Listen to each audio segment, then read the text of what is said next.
Assalamu alaikum to everybody.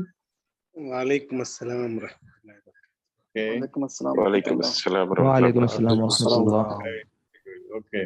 I don't know how many of you are logged in. I don't have that knowledge of technology. And we don't have Sheikh with us in Islamabad who manages the Zoom session anyhow. How we proceed, inshallah, today is that any one of you who wants to ask a question or offer a comment, you should be free to do so at any time. However, I don't think there's any need for you to mention your name when speaking. It's just that we don't want 2, 3 people to be speaking at the same time. So just ask me whether you can speak. When I say permission granted, then you can speak. Otherwise, we might have a traffic jam, right? All right. So now to begin, Bismillahir Rahmanir Rahim.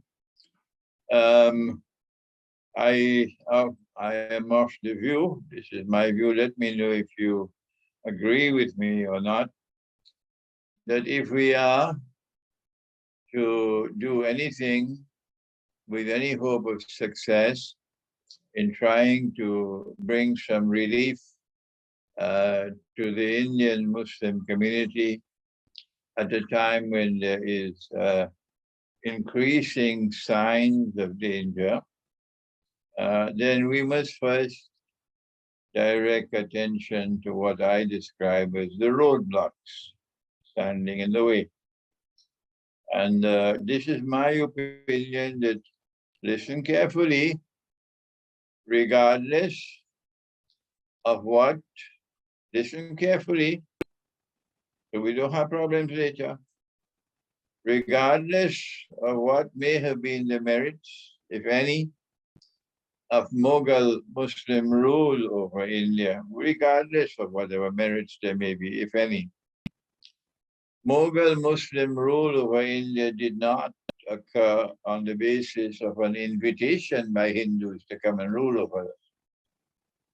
Nor were the wars conducted in order to impose Muslim rule over India, nor were those wars permissible from the Quran. And hence, if you don't know what are the laws that permit you to wage war in Islam, then please learn them first before you challenge me. And so Muslim Mughal rule over India has to be recognized as Mughal imperialism. And there is no scope at all, no room at all for imperialism in Allah's deen. And there's only one deen with Allah.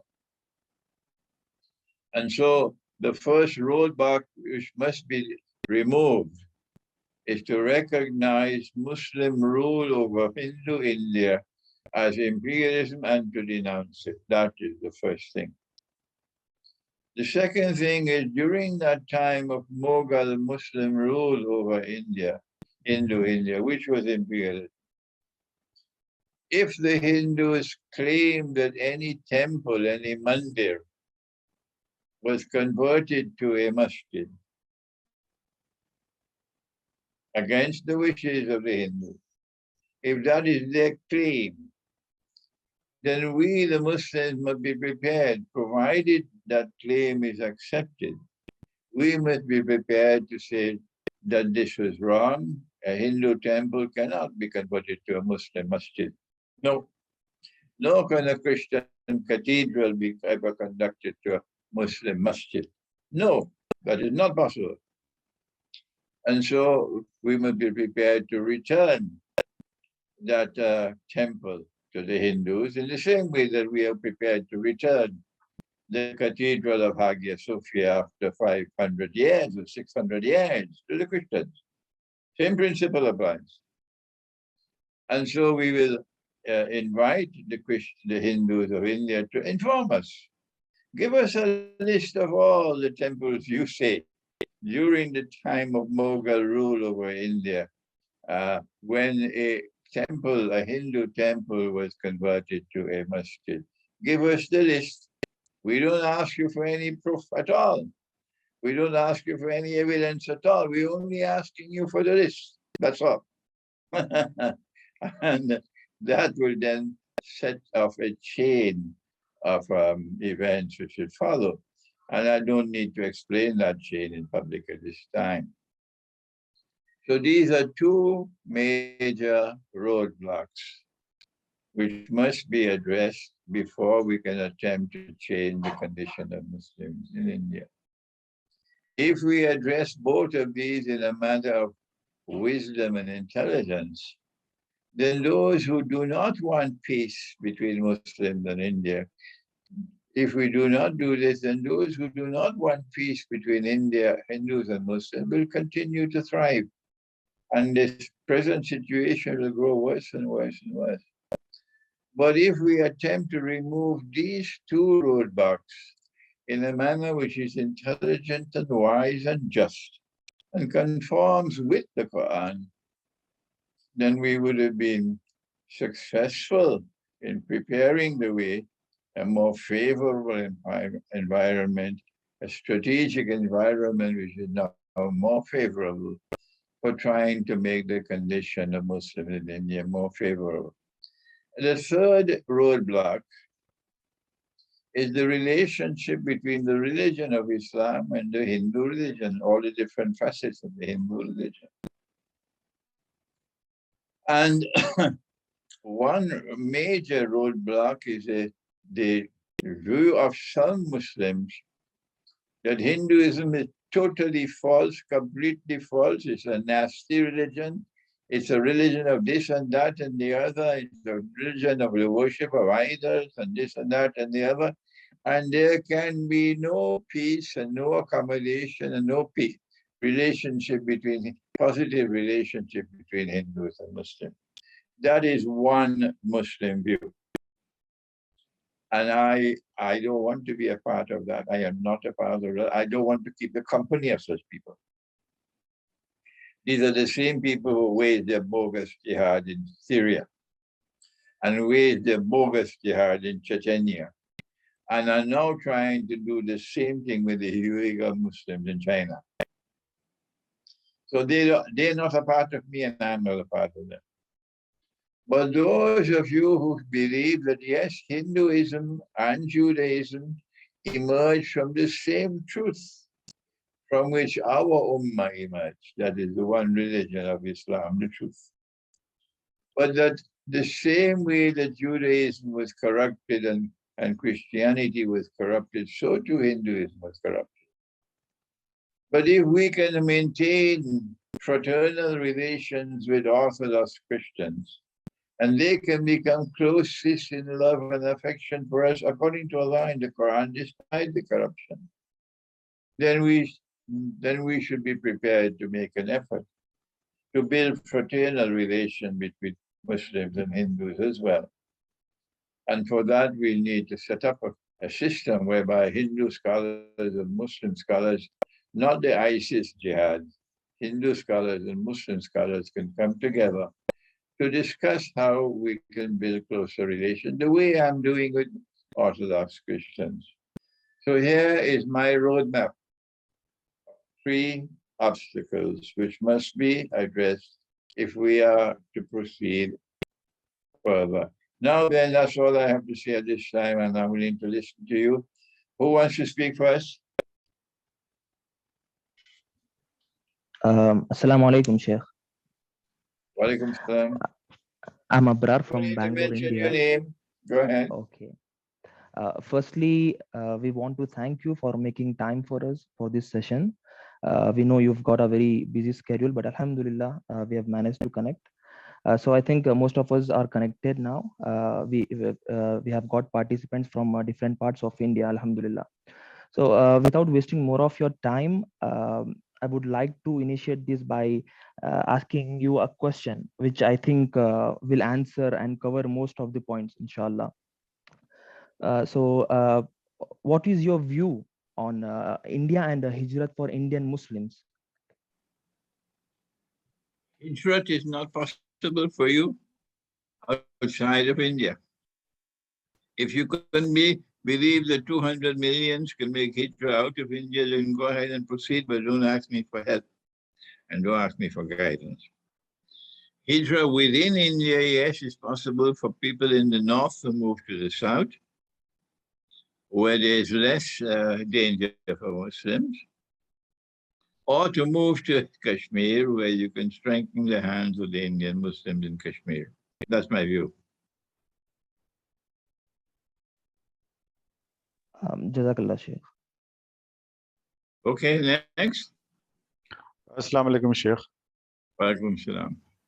So, Alhamdulillah, we've been following you, and after you giving enlightenment about Yajuj, Majuj, and then the consecutive things, we got Alhamdulillah finally convinced. And I personally was in search of lands, and in South India, in some hill stations, if we have bought some land, we have identified a place which is around 16 kilometers from the city. I mean, it's Ooty. It's called Ooty, if you know. So now I was in search of similar people of like-mindedness who can come and join hands. All what I wanted is, I mean, because you're the source of this thought. If more people have contacted you, and in due search, I have met a lot of other people, even Abrar, the one you just spoke to, and the other couple of folks in this call as well, whom I've spoken to, met. I prefer that you don't mention any names. Go ahead. Oh, I'm sorry. So yes. So, is there any way that we can connect, like how Ashabe Kahf met and they connected, and then they made a decision to go somewhere? Since I have the land, I have the place, I want more people to join hands. How is that possible? Can you help in that? Yes, I understand and I appreciate what you'd like to do, but the worst way to do it is to use me as a hub, because that will result in the greatest insecurities and dangers, because I am constantly being monitored. So don't use me as the hub to try to do your networking. Try to find some other ways whereby you can do your networking. Okay? If you send me an email or an address or something or telephone number, and I broadcast it, then everybody will get it, including those who want to monitor you. So don't use me, and don't use my YouTube channel or my Telegram or whatever it is, my website, to do the information for networking. Find some other way. Okay. And what could be that other way, if you can suggest, Sheikh? That is what you will have to locate. I can't answer every question. Ask me some questions about the Quran and I'll answer you. But don't ask me how to bring the Indian Muslims to network with each other. You have to find people in India who can help you with that. Inshallah, I'll make dua then. All right. Next. Assalamu alaikum. Wa alaikum salam. Actually, there are three people who want to continue. Can I continue? Go ahead, I'm listening. Jazakallah khair. I'll continue then. Thank you for providing this. I was asking if I can continue. Anyway, continue. I'll go next. Oh, sorry. I thought maybe you're giving me the chance. It's fine. Continue. I'll continue. Jazakallah khair. Sheikh, there are two parts of my question. We have two or three people talking at the same time. Okay. Let one person, the first person, you please continue. The rest, please give him a chance. Go ahead. Sure, Sheikh. Sheikh, there are two parts to my question. The first is just like you now told us, explain how we need to maintain the ties and need to denounce the Mughal rule in India. So there comes to us a dilemma whether to get into a public position where we can address these issues or to go to an off-grid life which is completely isolated from this. The second part of the question is that as Surah Al-Ma'idah suggests that the Jews and the pagans will be in great hatred towards us. So even though the right way is, I agree with you, to denounce the Mughal leadership and try to make ties with the Hindus of India. However, I just want to ask, will is this worth it? Because the Quran says the pagans will be in greatest hatred for us. Jazakallah. Good. If you are of the view that there is no way, no possibility at all of building any kind of peaceful relation between Hindus and Muslims in India, then you should move out and move to the remote countryside. Is that plain and clear? Good. But for the others who are not of that view and who still believe that it's possible to try to build fraternal relations with Hindus, in those parts of India where the hostility for Muslims is not that great as in South India, for such, I'm offering guidance for such people. The rest can move to the remote countryside and get off grid because you feel that there is no hope and you are in great insecurity. So yes, go ahead and move to the remote countryside and become off grid. But there are others who do not perceive themselves to be in such tremendous insecurity, who are particularly in South India. For them, I'm suggesting here is the road for us to travel on, that we must first seek to remove the roadblocks. And when we remove the roadblocks, if we are successful, we can then be able to build fraternal ties with such Hindus who are not hostile to us and aggressive to us. Go ahead. Assalamu alaikum. Wa alaikum salam. Sheikh, considering the current situation, like we initiated the talk with saying the relations between the other religions as well. Like normal people like we try to make relations. But from the political side, there are people who are supporting the government, and they are like uneducated. They have no discipline in their life. So my question is, even if we on our the local basis, maybe in our colonies and our places, we have good relations. I do have people who have good relations with me. But from a political side, I don't think so it is feasible. And the second question is, I have not as yet made any comment on politics, have I? No. We do not need any kind of political engagement in order for scholars of Islam in India to stand up and declare that regardless of whatever merits there may have been in Mughal Muslim rule over India, we recognize it as imperialism. Whose permission do you need to do that? But when a sufficient number of high-profile Islamic scholars come forward and make such a declaration that we recognize Mughal Muslim rule over India, regardless of whatever merits there may have been, to be imperialism, and we denounce it. You're moving forward. You're making the situation a better one, a more favorable one. You don't need politics for that. Number two, that wherever during the time of Mughal rule over India, the Hindus claimed that any temple was converted to a masjid. We say that this is not allowed in Islam. You can't take Hagia Sophia and transform it into a masjid. You cannot do that. Our laws don't permit that. So if you believe, if you say that any Hindu mandir was converted to a masjid, make the list for us, no matter how many there may be, just put it down in the list for us. We're not going further than that. We're just asking for the list, that's all. I don't need to speak further on this subject. People who have intelligence will understand. And you're moving forward. Don't ask me questions about what next, because you should have the intelligence to understand what I'm doing. I shouldn't have to spell out everything. And number three, the relationship between the religion of Islam and the Hindu religion. We say that the Hindu religion, like the Jewish religion, came from the same source as the religion of this ummah, which is the one truth.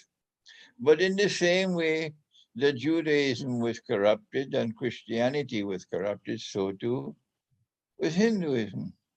And if Christians who have a corrupted version of the faith can become closest in love and affection for us, then there is a possibility that we could reach the hearts of some Hindus as well and build fraternal relations. You need politics for that? So why have you come with political analysis? I have not reached politics as yet. Hello? Are you there? Yeah, fine. I get it. I'm completely with you. I am not talking politics, no. Anything Fine. further? Just one last question of mine. Based on your analysis, how quick do you suggest we should initiate our Hijrah program? No. Hijrah program, don't ask me. Don't ask me. You are asking the wrong man. Don't make me the hub of your Hijrah. That is too dangerous. If you make me the hub of your Hijrah, you're in danger. You have intelligence. You have understanding. You have knowledge. You have dua. You can find a road to Hijrah yourself. That is internal Hijrah. Not external Hijrah, internal Hijrah within India. So you have to locate solutions within India. Don't ask me. If I am in India itself, then we can speak privately, but not this way through the internet. Okay? Fine. Thank you, sir. And next. Assalamu alaikum. Hello? Assalamu alaikum, Sheikh. Wa alaikum salam. Sheikh, by considering today's condition in India, today's government of India, how they are treating, and by Allah's help, if we successfully able to migrate to some remote countryside, then is it permissible, is it okay to live in a remote place without forming a built-up community? What I mean is you have a separate school there, you have a separate hospital there, so that the other people identify you, some group of Muslim are coming and living here, and you become a very easy target. So is it possible to run without a Amir, without a leader? When the Prophet said, the time will come when a believer, in order to preserve his deen, would have to flee to the remote countryside, flee to the mountainsides and places where rain falls, and take with him some sheep and goats. Did he go on to say that it is incumbent upon you to establish an Amir in that remote location, to build a Jama Masjid, to have an Amir, to have an Jamaat, to have the Salat bil Jamaat? Does the Hadith mention all of these things? Do you know it? The Hadith does not mention all of these things. No. Your first priority is security, not to establish a masjid, not to build Salat bil Jama'ah in the masjid, not all of these things. That is not your first priority. Your first priority is security. So even if you have to perform your Salat, one or two people in a home underneath a tent or something, you do that, but provided that you succeed with security. That's your first priority. Okay? Okay, Sheikh. Jazakallah. Okay, next. Assalamu alaikum. Wa alaikum salam. Ji Sheikh Saab, if we are disconnecting from cities and these technologies and everything, how will we come to know what is happening around the world, and how will we get to know that Imam Mahdi has come, and how can we join then from our Hijrat or off-grid place? If you need to get that information at the time, you have to remain in the city. That's your choice. Remain in the city. If you remove to the remote countryside, you won't be able to get that information in a timely area. It's only whenever until you can have contact with others, you'll be able to get that information eventually. But that's how people live in villages. They don't get information instantly. Instantly, people in villages will get the information later whenever a traveler come or you travel out. That's how. Okay? One more Hello? question. Yeah. Yes, yes. Jazakallah, one more question of mine. If we have a group of around 100 people, so will it be feasible to do Hijrah in India, or we should consider doing it in Afghanistan? If you can get a visa for 100 people to move to Afghanistan, go ahead.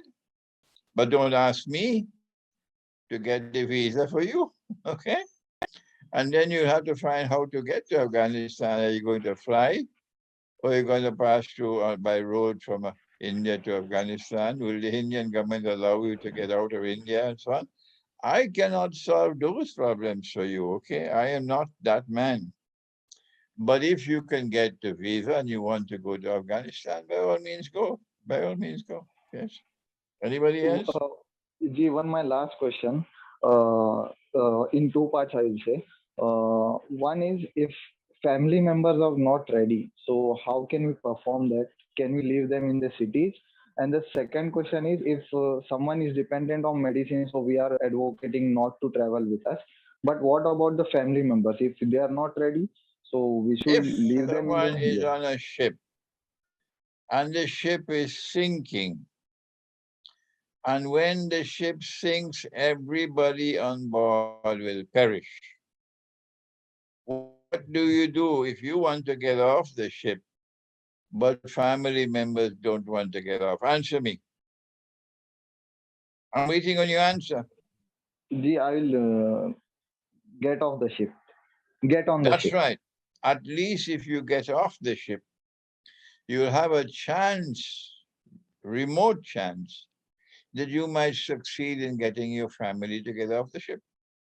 But if you remain on board the ship, then you'll be so foolish because all of you will perish. Okay? Next. Assalamu alaikum, Sheikh. Walaikum salam. Sheikh, what is your view on cultivating food after the Hijrah? Should we cultivate food or to consume? Cultivating food. Is that what you're talking about? Food? Yes, Sheikh. Crops. Khani? Khani ki baat? Khani? Hello? Yes. Food, you mean food crops? Yes, Sheikh. Food crops. Yes, of course. When you move off grid, when you move to remote countryside, agriculture has to be very important. Why?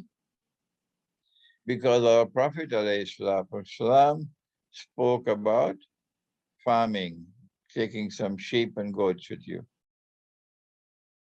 dairy farming. Okay, next. Assalamu alaikum, Sheikh. Welcome. What should a woman do if her husband is not willing to do Hijrah?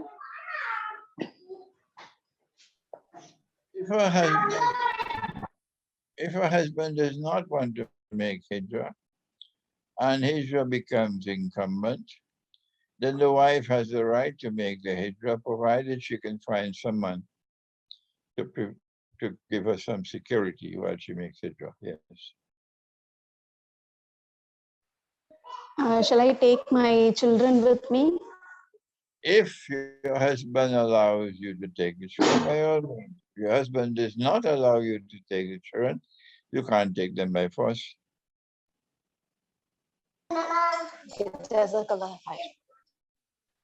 Hello. Assalamu alaikum, Sheikh. Walaikum salam.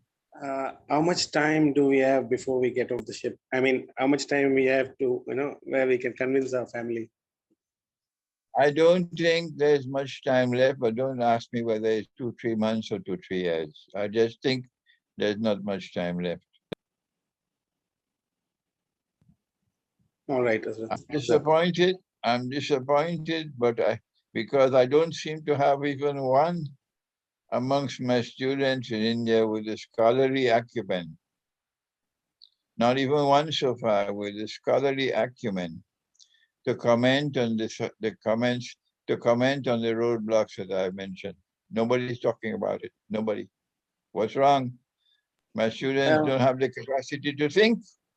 No, we agree with that. That's the point. Well, you should say so. You should say, I agree with your views on the Mughal rule over India. We agree with you on the matter of the temples. And we agree with you that we should find some means to bring Muslim scholars and Hindu scholars together to try to bring fraternal relations. Yeah. Yeah, individually, the first 2 points we agree. The challenge becomes, the third point where we get the scholars to agree on. No.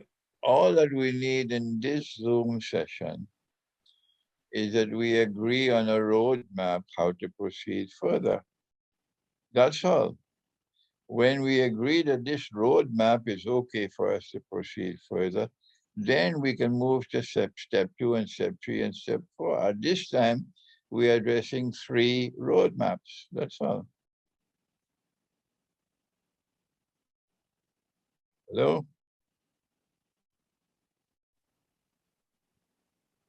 Is there anyone else?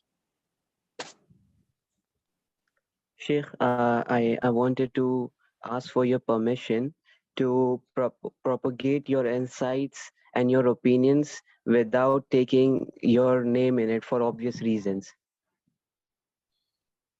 That is not the road of integrity in this ummah. In this ummah, if I have learned something from a child, then when I talk about it, I must say, I learned it from that child. I learned it from that child. If you take my views and take the knowledge that you get from me, but because of fear in your heart about Dajjal and his cronies, and you don't want to mention my name because of fear, then you should go and plant food somewhere in the countryside and stay out of the world of knowledge, because you don't have a backbone strong enough to be able to stand up. The one who can preach the deen and serve the mission of the deen is the one who banishes fear from his heart and proclaims the truth regardless of consequences. This is why I have said it is so pathetic now that there are people who are taking all that I teach and then repeating it out and making themselves very famous men around the world. And they will never mention and say they got it from me because of fear. This is pathetic. I denounce them. Hello? Jazakallah, Sheikh, I get it. I totally understand. Right, good. Next. Assalamu alaikum, Sheikh. Assalamu alaikum. Hello? Shall I proceed, Imtiaz? Yeah, go ahead. Yeah, so I just agreed with your first 2 points of the roadmap, that we have to denounce the Mughal leadership, and we have to bring forward the hand of at least ties and friendship with the Hindus by asking them to list down the number of temples that they think that have been converted to temples from to masjid from temples. But I think the first challenge that by doing so we will get is the Hindus will find it easy to accept, but the Muslims that are living in India, they will reject the first thought of this. They themselves will not agree with this. And so I am they not just need guidance. concerned. I am not concerned about whether the sheep and the cattle and the goats and the camels in the Muslim community agree with my views or not. That's not my view at all. I don't care for that. I am trying to pursue following the sunnah of the Prophet, والسلام, regardless of the sheep and the cattle and the goats and the camels. What has the Darul Uloom produced? Are there any Darul Uloom scholars of India who are trying to resolve this problem and showing some progress? Tell me the names. The predicament of the Indian Muslims today. Where do you have a Darul Uloom scholar who is showing the wisdom to be able to deal with this problem? Why do you have to turn to me way far away in Trinidad when you have your own scholars there? The answer is your scholars can't do it. And the people who are following the sheep and the cattle and the goats and the camel, I don't care 2 peanuts for them. I care for those of you who believe that we must do something to try to relieve the danger in which Muslims in India are now located. Regardless of whether Muslims agree with us or not, we proceed. We don't care for them, we proceed. And I tell you, there will be many Muslims who will abandon the rest and who will say, no, this is the intelligent way. This is the sensible way. This is the way of wisdom that we are moving forward. And when we are happy with these who join with us, the rest can solve their problems themselves. Yes, Sheikh. Jazakallah khair. Hello? Yes, Sheikh. Jazakallah khair. Yes, okay. Hello, next. Assalamu alaikum. Sheikh, adding to the question just a brother asked some time ago regarding agriculture, producing food after making hijrah. My question is, alternatively, can we store crops for few years to consume with the proper processing? You'll have to consult with people who have knowledge of storage of food crops, but Allah Ta'ala has already told us in the Quran that for 7 years there'll be drought, and at that time you must keep the corn on the cob. Keep the corn on the cob. Don't shell it. And then it can be preserved for 7 years. That's there in the Quran in Surah to Yusuf. Hello? Yeah, got it. Jazakallah. Next. Anybody else? Assalamu alaikum, Sheikh. Walaikum salam. Sheikh, I have 2 questions. The first one, I want to know your views about Hijrah in the North Indian region. And the second one, that how can we recognize that it's the time for making Hijrah? I cannot answer your questions, only those who are located in India. I visited India in 1968 when I was a student in Pakistan, and I took the train and I traveled around India. And I went to Banaras because there were some students from Trinidad in Banaras, Hindu students who were my friends. And I spent maybe 1 week in Banaras. That was in 1968. And then in 1971, before I left Pakistan to come back to Trinidad, I went back to India for the second time. I bought a ticket by train and I traveled around India again, in several cities. That is 1971. So it's a long time since I traveled in India. You need to get guidance and advice from those who are resident in India. Where can you make Hijrah if you're in the north of India? Okay? Okay. And when should you make Hijrah? When? These are questions which will be answered by those resident in India, not Imran, who is in Trinidad. Next.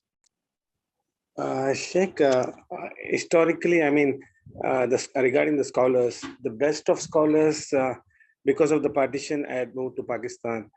And that presents 2 challenges for us. I mean, Muslims in India. In addition to Mughal rule, many of the Indians believe that we already have a place in Pakistan, so this is their place. So the friendly relationship with Hindus is a challenge right now, because they also believe that we got our place in Pakistan. And secondly, I believe best of scholars had moved to Pakistan, after the partition? Well, my view is different. My view is different. I feel that at the time when partition took place, if the All India Muslim League had not been demolished, if the Khilafat movement had not been demolished, and the All India Muslim League had not replaced the Khilafat movement, that the Khilafat movement provided a better leadership, a leadership that had more of Islam in them than the All India Muslim League. So that is my first comment. My second comment is when it was no longer possible for a united India to be preserved, and a decision was taken to create Pakistan. Then at that time, the leadership of the All India Muslim League, that if that leadership had the intelligence and the wisdom that was necessary, they would have said, we are parting from you, not because we want to part from you, but because we cannot find a way to live with you. That's why. If we could find a way to live with you, we don't need to part from you. And since we cannot find a way at this time to live with you fraternally, and we have to part, we want to broadcast it plain and clear that this does not have to be a permanent parting. That any time it is possible for us to live with you fraternally, we will come back. This is what they should have done. That kind of wisdom was absent in the Muslim League. And for the 70-something years that Pakistan has been existing, you don't find that wisdom there. So where are the scholars of Islam in Pakistan, the best that you have said, who left India and went to Pakistan? Where are them? This is what you need to do. You need, even now at this late hour, you have to say to Hindu India, this was not our choice to part from you. It was because we could not find a way to live fraternally with you that we had to part. But it does not have to be permanent. If at any time we find a way in which we can live fraternally with you, we would not have to part from you. This is wisdom. This is the sunnah, the strategic sunnah of the Prophet ﷺ. But you can't find that kind of wisdom in Pakistan. No? You have any comment? No, I mean, currently, no. I meant during the partition time, like your teachers and teacher, and so on. So I meant currently, yes, because of the education system of Islam, is not producing scholars anywhere, be it in Arab land or Indian land or Pakistan. So I was just talking in historical context, and that also presents a challenge for us because louder voice of Hindus today are already claiming that we have given you your place. So either you are quiet and living here with without much noise, or you go to your place, that is Pakistan. That's right, because Pakistan has failed you. The leadership of Pakistan has failed the Indian Muslims, and the scholars of Islam in Pakistan have failed you. Yes, they have failed you. All that they had to do was to say and to explain to Hindu India, this is not our choice. Our choice was to find a way in which we could live together fraternally. That was our choice.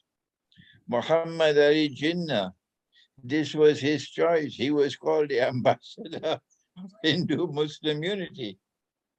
It is only when it was not possible for us to find a way to live fraternally with you that we were forced to part from you. But when we parted from you, it did not mean that we have to part permanently. No. If ever the door is open and we can find a way to live together fraternally, we don't have to part from you. That's all they need to do. But you can't find any Pakistani to stand up and say that. True, true. Maulana, may I ask, probably this would also mean that Maulana Azad was more correct than Jinnah or Iqbal in the stance which they have taken. Like Maulana Azad probably wanted India to be united. Yes, I have difficulties now because the brainwashing of people is so great, total great brainwashing, that you cannot offer any critical comment about any one of their leaders. Okay? And so it will be Maulana Azad is a man for whom I have tremendous respect. Let me just say that. I have tremendous respect for him, but I'm not going to say anything further. No. Muhammad Ali Jinnah is a man for whom I have respect because of his impeccable credentials of integrity. Impeccable credentials of integrity. He was not an Islamic scholar. Muhammad Ali Jinnah was following the intellectual path produced by Iqbal. That's all. And once a decision was taken that we cannot live together, Muhammad Ali Jinnah abandoned Hindu-Muslim fraternity and then proceeded to create Pakistan. Okay? And I was not there at that time. And if I was there, I would have come to the same conclusion that Muslim-Hindu fraternity was not possible as a consequence of the position of the leaders of the Hindus. Okay, Gandhi was the only man, the only one, Gandhi, who was standing with a different profile than the rest of the leadership of the All India Congress. And so Muhammad Ali Jinnah has to be credited for his integrity, that he pursued his mission to the end once a decision has been taken that we cannot live together fraternity. The problem I have is with Iqbal, not with Jinnah, with Iqbal, okay? That Iqbal played a more than strategic role in the demolition of the Khilafat movement. Yes, but if I say that in public in Pakistan, they'll crucify me. But Iqbal played this role in the demolition of the Khilafat movement and the creation of the elevation of the All India Muslim League to create a Pakistan which will be a replica of Mustafa Kemal's Turkey. Because Iqbal came to the conclusion that while, yes, we have love in ourselves, in our hearts for Khilafat, but Khilafat is not possible. When I meet with Iqbal in the next world, I'm sure this is what Iqbal is going to say to me. He will say, Imran, I love Khilafat. I wish we could have had Khilafat, but Khilafat was not possible because of Gog and Magog. Okay? And that is why I had to proceed on this road. And I would say to him, Dr. Iqbal, why I admire you and why I consider you to be my teacher, when you declare that the modern Republican state is an adequate substitute for the Khilafat, Dr. Iqbal, you were wrong. I will say that to him when I meet with him, okay? So we can mention the name of Kalam Azad and say we have respect for him. But I'm not going further than that. Okay, next. All right, Raza. Jazakallah. Assalamu alaikum. As we know, the paper currency is haram. So now they are coming with a more evil thing called digital currency. And this is being implemented in every country of the world. So shall we accept that? And what if we are going into an existing village and if we have to exchange and buy or sell some items. So we have to use that digital currency in future. So if we are doing Hijrat, can we abandon that digital currency completely? Have you read any of my books? Yes. Answer yes or no. Yes, yes. How many have you read? Two. Two.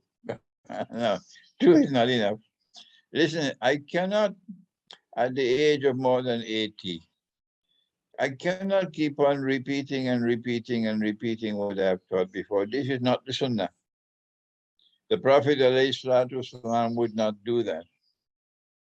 What the Prophet ﷺ did was he taught his Sahaba and they taught others. That is the way he did it.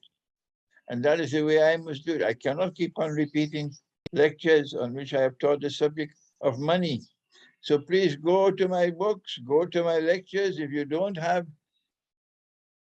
students of mine in India who can teach you what I have taught them, then go to my books and lectures to get the answer to your question. Next. Maulana, I agree with the roadblocks you've mentioned, but what do you suggest us? The practical steps for South Indians, especially because they don't say that Mughal ruled over them, right?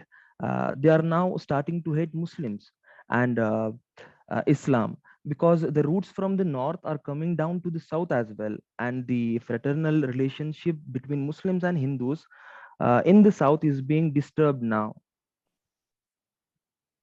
Well, that is bad news. It means that the amount of time we have left is becoming less and less. Hmm? What are the practical steps we should proceed when we agree on the roadblocks? This is not what for today's session. Today's session is simply for me to present to you, here are the roadblocks. And I want to, if you agree with this, then we proceed to how we can address these roadblocks. That's all today. This is a session devoted only to this, unless you have something else to say. Next. Assalamu alaikum, Okay, salam. So just to summarize, Sheikh, I understand that you advise that our first aim should be resolve our secretarial issues, try to have a good environment between our people, and then if you feel that things are not working, then we do Hijrah. Is this what you suggest?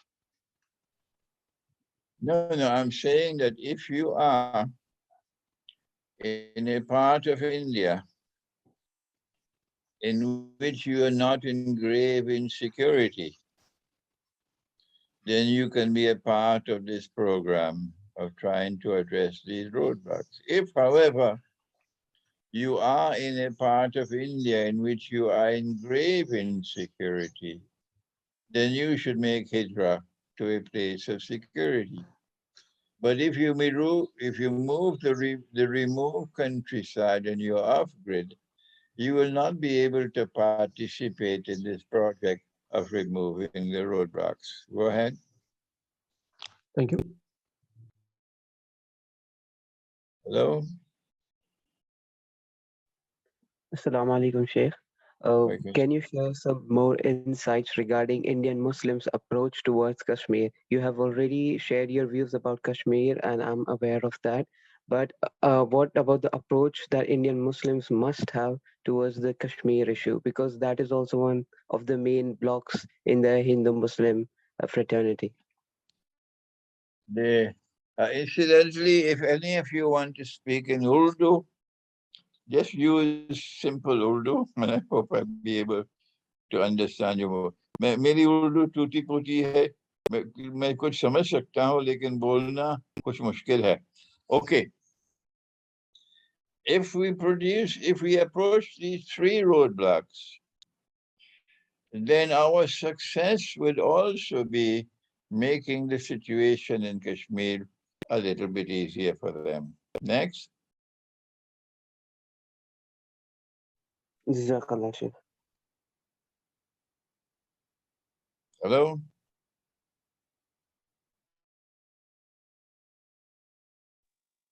May I ask a question? Please. अस्सलाम वालेकुम। Walaikum जहाँ पर मुसलमान ज्यादा हैं, जैसे Saharanpur area का आपने नाम सुना होगा, जिनको सबको मूव करना आसान नहीं है, और जहाँ पर वो दे आर अवेयर कि कुछ हो रहा है, मगर इतनी ज्यादा पॉपुलेशन है कि हम सबको नहीं मूव कर सकते, तो क्या हम वहीं रह के अपनी कम्युनिटी को स्ट्रेंथन करें? सहारनपुर, वो मेरे उस्ताद मोहम्मद फजल रहमान अंसारी साहब रहमतुल्लाह अलैह, वो तो वहां से आया और जी, सहारनपुर से हो गए थे मीरठ, और जी, शादी ये किया सारा मीरठ एरिया में तो यहाँ मौलाना बहुत फजल रहमान मुस्लिम है। अंसारी, मौलाना मोहम्मद फजल रहमान अंसारी एक सहारनपुरी है जी, माशाल्लाह माशाल्लाह, जी। वो एरिया में अगर बहुत मुस्लिम्स हैं। जी, अगर आप एक जगह में हैं जो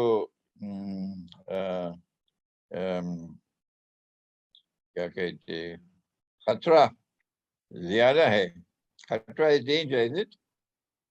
जी, खतरा मीन डेंजर, यस जी, खतरा ज्यादा है और आबाद तो ज्यादा भी है, तो जी, फिर in that situation you have to take some collective steps for collective security.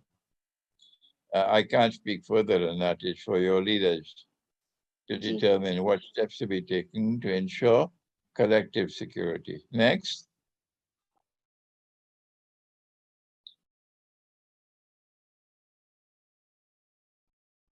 Hello? Assalamu alaikum. Walaikum salam. As we are planning for Hijrat, should we opt for existing village or we need to make our new village from the scratch? It is, I think, too late now to try to build new villages. And therefore, existing villages is the way to go. Yes. Next.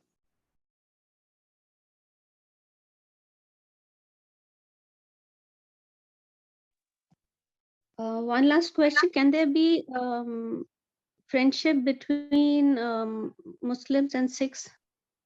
I think Oh they are yes. very Oh yes. friendly Oh towards yes. us. I have Sikhs who are coming to meet with me in London, and they come to listen to my lectures, and they are appreciative of my lectures. Yes, and they're not hostile, not at all.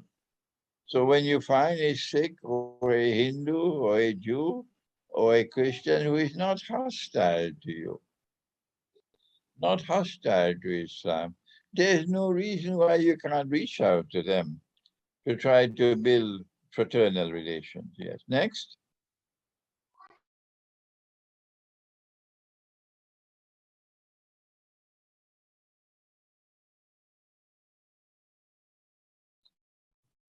Okay, if we have no Assalamu others, alaikum, Sheikh. walaikum salam. Sheikh, I agree for the road maps what you have given to us. I'm following you from past 8 years. Yes. For the South India, I have done my homework and I have migrated towards the mountains. I've got some properties in South India. And also I made a base in Kashmir also. Because in a lecture you had mentioned that like if you were choosing a place to migrate, it will be a Skardu in Baltistan. So I got a place somewhere near to Skardu, which is in Kargil, and I got a Kargil in property India. there as well. Yeah, yes, In Sheikh. India. In Yeah, India. in Okay. India, Kargil, which is very near to Skardu. I experienced some sort of threat in South India on mountains and countryside, where I thought I will make a micro village and I will try to settle there as I have properties now, even now. But I saw the threats increasing here. In South So India, even, okay. yeah, in South India. And also I tried to approach Hindus as well in micro level, to open the roadblocks, as they are kind, the Hindus are kind, they are being played by the politics, actually. So I tried to give them, the opinion of Mughals and even about the masjids. And they were kind and, accepting it. I saw positive signs in them. So in micro level, I have experienced, Alhamdulillah, I've seen some positive signs. What my advice is for the South Indian Muslims, if they have to stay in the mountainside, they have to be in macro level, as the situations are, it's increasing and, threatening is increasing. So along with that, they have to try, giving dawas and, talking to Hindus in a kind way and telling these, try to opening these roadmaps. Alhamdulillah, this is what. Okay, thank you for this information, which is important to me. However, it is this micro-analysis that I cannot engage in. Only those who are resident in India can respond to your comments. However, are there any more comments? Hello? Okay, if there's nobody else, then what I'd like to do, the next step forward. Assalamu alaikum. Walaikum salam. Sheikh Sahab, I have a question. Can I go ahead? Yes, please. Sheikh Sahab, as you said that it's too late to migrate to a new village and it's very difficult for us to accept new fitnas growing day by day. So what should we do, as we already have a group who are discussing to migrate very soon. So we have all the plans and we are just in making the procedure how to implement all the plans and everything. So in a new village. So you just said that it's too late to migrate to new. Hold on 1 second. Hold on 1 second. Yes.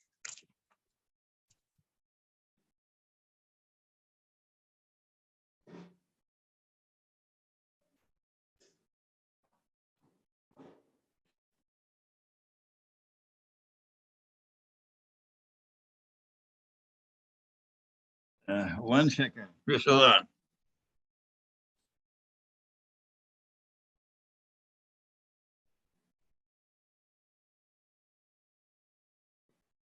Yes, go ahead. Bismillah.